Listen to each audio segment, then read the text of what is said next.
Como les mencioné, los receptores los íbamos a clasificar en transmembrana y los citoplasmáticos y nucleares. Los transmembrana, trans viene de que está atravesando la membrana, está arribita, ¿no es cierto?, en la superficie celular.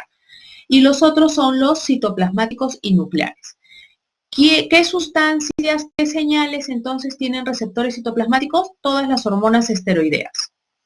¿Y qué sustancias, qué moléculas tienen receptores nucleares? Las hormonas tiroideas. Entonces, ¿quiénes son hormonas esteroideas? Recordemos hormonas sexuales, andrógenos, como la testosterona, también estrógenos femeninos, está hormonas de la corteza de las glándulas suprarrenales como cortisol, cortisona, aldosterona y la vitamina D. ¿Y quiénes serían de naturaleza no esteroidea, pero como les dije, que también tienen receptores de este tipo, para ser más precisa, receptores nucleares? Las hormonas tiroideas, como les dije, tiroxina, tetraiodotironina y triiodotironina, además de los retinoides. El otro grupo de receptores es el de superficie. Y como ya habían visto en una anterior diapositiva, en los de superficie, a ver si estoy bien con la hora, está bien, ¿no? 9:40, 10:30, 11:20, ya, estamos bien. En el caso de los receptores de superficie, les decía, hay 3 modalidades. Como vieron, 2 de ellas ya en unas diapositivas atrás, ¿no?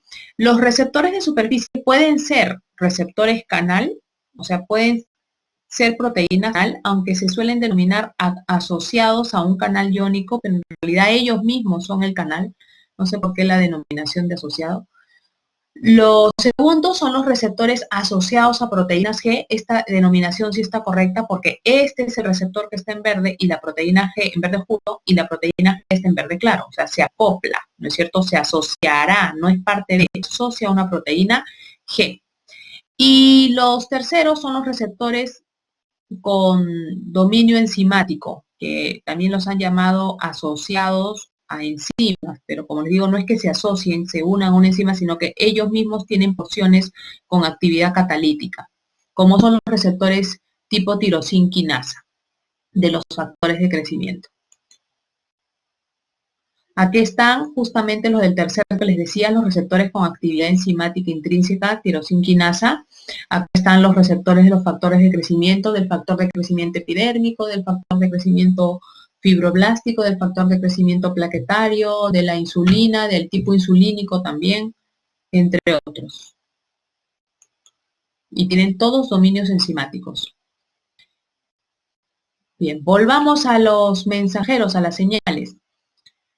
Si nos preguntamos ahora por las naturalezas químicas de esas señales que hemos estado hablando, en el caso de las señales que eran hidrosolubles, es decir, hidrofílicas, que se unían, como ya habíamos dicho, a receptores de superficie, tenemos aquellos cuya naturaleza química corresponde a péptidos y proteínas y otros pertenecen a aminas.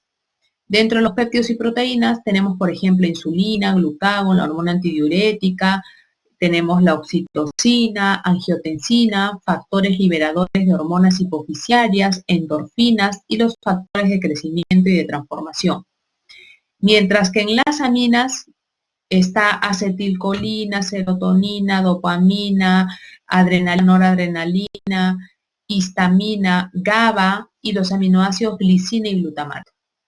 Todos los demás son péptidos o proteínas de este grupo que quedarían. Bien, señalamos entonces que dentro de los mensajeros hidrosolubles, algunos unen a receptores que se acoplan a proteínas G. Así que vamos a ampliar ese caso particular de los receptores acoplados a proteínas G. Los receptores que se acoplan a proteínas G son proteínas multipaso, como pueden ver, de 7 pasos, como vimos en el tema de retículo, ¿cierto? Que se sintetizaban, cómo se sintetizaban las multipasos. Tenían péptidos de anclaje aparte de péptidos señal, ¿se acuerdan? Bien. Y las proteínas G se llaman proteínas G porque tienen actividad GTP-ácica, o sea, tienen la capacidad de unir GTP y romper GTP. En el tema de núcleo también hemos hablado de las RAN GAP, ¿se acuerdan? Y hemos hablado de las RAN GTP-ASAs, entonces también ahí estábamos hablando de en ese caso, en el último, estábamos hablando de otra variante, otro tipo de proteína G, también eran proteína G, lo mencioné. Bueno, pero estas de acá, las otras eran monoméricas, estas son multiméricas, como ven, tienen 3 dominios, estas de este tema. Entonces, como ven, cuando llega el ligando o la señal al receptor, el receptor se acoplará a la proteína G. La proteína G se conoce también como proteína transductora en este tema de comunicación o transducción de señales. Así lo pueden encontrar este tema en los libros, como transducción de señales o como comunicación celular, es lo mismo. Bien, esta proteína G, por sus dominios, como pueden ver, beta y gamma, se encuentra anclada a la membrana para estar siempre próximo al receptor. Pero una vez que el receptor la activa a la proteína G, entonces esta intercambia su GDP por GTP y esta a su vez activará a otra molécula que viene a ser a enzimas amplificadoras que pueden ser de 2 tipos nada más. Entonces la proteína G, una vez que está activa, activará a una enzima amplificadora. Entonces por eso es una cascada de transducción de señales, porque vemos que una molécula activa una segunda, una tercera, y así seguimos la activación en cascada. Bien, ahora, la enzima amplificadora que va a ser activada por esta proteína G y activa, va a poder generar segundos mensajeros. ¿Se dan cuenta? Como les dije a un comienzo, hay señales que no pueden ingresar a la célula, que necesariamente encuentran su receptor en la superficie, que determinarán por su llegada al receptor que se termine generando, la señal era el primer mensajero, ¿no es cierto? Pero su llegada al receptor va a terminar generando segundos mensajeros que serán los que generen los cambios metabólicos que ésta debió haber generado si hubiera logrado ingresar. O sea, se vale de que el receptor genere una cascada de transducción de señales para que finalmente se genere un segundo mensajero que cumpla las funciones de ella, ¿cierto? Muy bien. Y si nos preguntamos, ¿quiénes son segundos mensajeros para nuestras células? Son un grupo ligado de moléculas. Está el AMP cíclico, el GMP cíclico, está el calcio, que ya les había dicho que era un segundo mensajero, importante almacenado por eso en el interior de las mitocondrias y en el retículo, porque no puede estar suelto, ya que estaría detonando estos procesos, estos cambios metabólicos y funcionales de la célula internamente. Y están también los derivados de fosfoinositoles, como es el fosfatidinoinositol difosfato, que vienen a ser el DAG y IP3, o sea, el diacilglicerol y el inositol trifosfato. Esos son segundos mensajeros. Y ahorita vamos a ver cuáles se sintetizan en qué casos. Aquí ampliando las características de la proteína G, miren, la proteína G que se acopla al receptor, ¿no es cierto? Es un tercer integrante que estamos aquí hablando, que pueden unir GTP, como decíamos, y como tienen actividad GTP-ácica, también pueden romperlo. Y ya habíamos dicho que el dímero gamma mantiene a la proteína G unida a la membrana, mientras que el otro es el que tiene su actividad GTP-ácica. Tenemos identificadas proteínas G estimuladoras de la enzima amplificadora adenilciclasa, inhibidoras de la enzima adenilciclasa y también fuera de la adenilciclasa, como le dije, son 2 enzimas que pueden ser activadas por proteína G, aquellas que activan a la fosfolipasa C. Entonces, estas son las 2 enzimas amplificadoras y las 3 variantes de actividad de la proteína G sobre ellas. No nos olvidemos que en este tema también vamos a necesitar considerar la ayuda de los mediadores de transporte que vimos en el tema de núcleo, como son el GEF, el intercambiador GEF, que cambia GDP por GTP, y el RAN-GAP, ¿se acuerdan? Que también hemos hablado en el tema del núcleo, que es el que activa la actividad GTP-ácica en una proteína G, porque como les digo, la proteína G tiene actividad GTP-ácica, pero había que activársela, como lo vimos en el tema de núcleo, y de igual manera aquí también necesitamos de la GAP para activar actividad GTPase, igual como lo vimos en núcleo. Bien, acá ven a la derecha el receptor de 7 pasos, la proteína G. Muy bien, sigamos. Cómo se separa la parte, a ver acá, a ver, antes. Listo, aquí estaba el dominio que le mantenía unido a la membrana, ¿no es cierto? Y luego ya se separan las partes una vez que esto está activado. Y bien, veamos cómo avanza la cara. En este ejemplo, vemos que el receptor, que acá lo han puesto como una molita, a la llegada de la señal, que acá lo han puesto como inductor, se activa una proteína G, se une, ¿no es cierto? Se acopla a la proteína G se activa, y está activada, a la vez activa a una enzima amplificadora que está acá como negrita.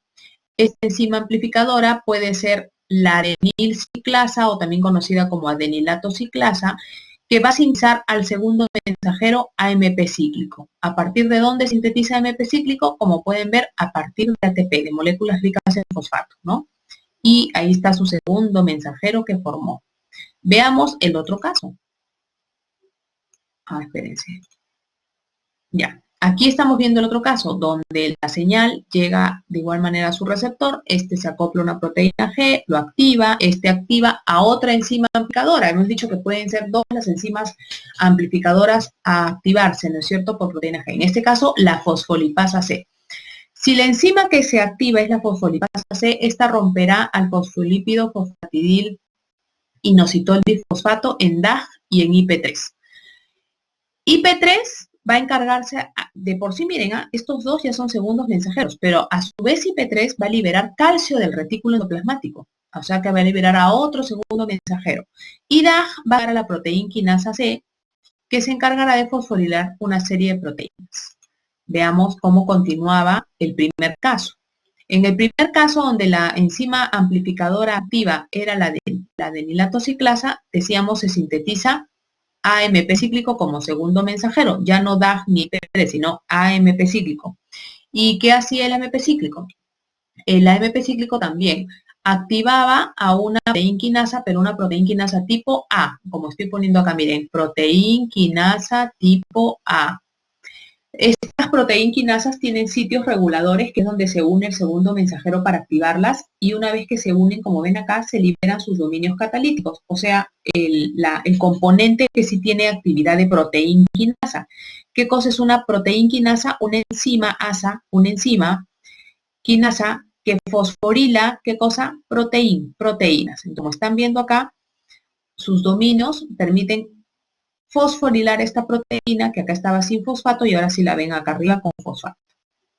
Un ejemplo de esto, por ejemplo, es el caso del efecto de la adrenalina y la noradrenalina, que cuando llegan a su receptor transmembrana, este se acopla a una proteína G, la proteína G activa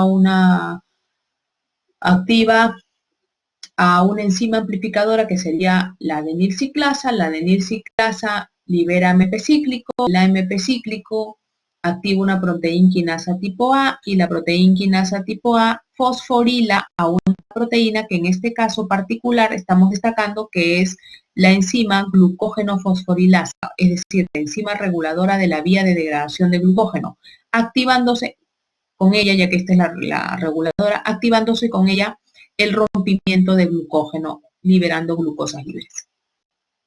Por eso que ese es el efecto de la adrenalina, ¿no? Permitir, por eso da energía, porque permite liberar extra, porque permite liberar glucosa a partir de nuestras reservas de glucógeno.